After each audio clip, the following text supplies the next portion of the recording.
Hello, this is Angelia with today's Bible reading. Today's reading comes from 1 Corinthians 11, Christian Order. Be imitators of me, just as I also am of Christ.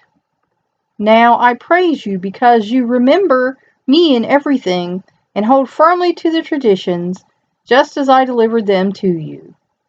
But I want you to understand that Christ is the head of every man, and the man is the head of every woman, and God is the head of Christ.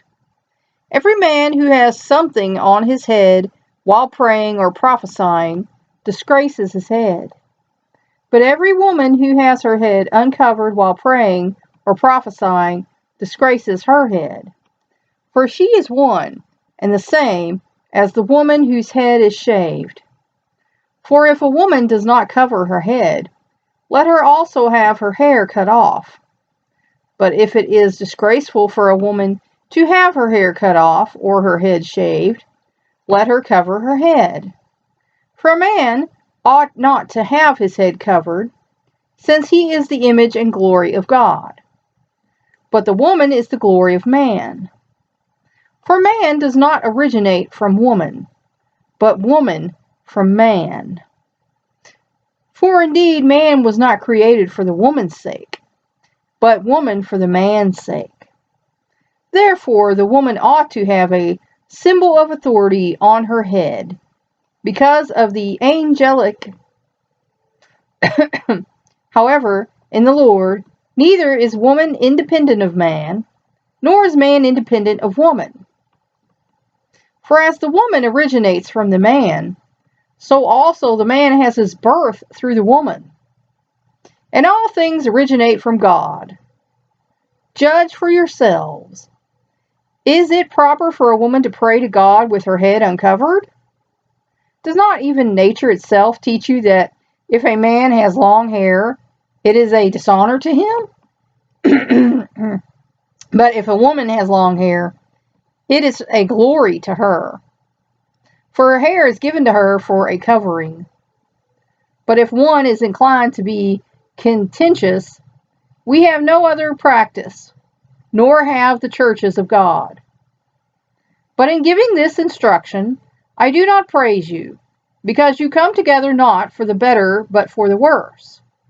For, in the first place, when you come together as a church, I hear that divisions exist among you, and in part I believe it. For there must also be factions among you, so that those who are approved may become evident among you. Therefore, when you meet together, it is not to eat the Lord's Supper, for in your eating each one takes his own supper first, and one is hungry and another is drunk. What? Do you not have houses in which to eat and drink? Or do you despise the church of God and shame those who have nothing? What shall I say to you? Shall I praise you? In this I will not praise you. Amen. And of course, we know here some of this is traditions of men, because Jesus said everybody was equal. So, we women don't have to do this.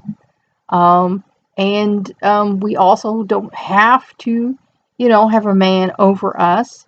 But Jesus said, we should be yoked together. Again, these are the words of Paul, a letter from Paul. But Jesus said we are to be yoked together. So, you knew I was going to touch on that. That's all for now.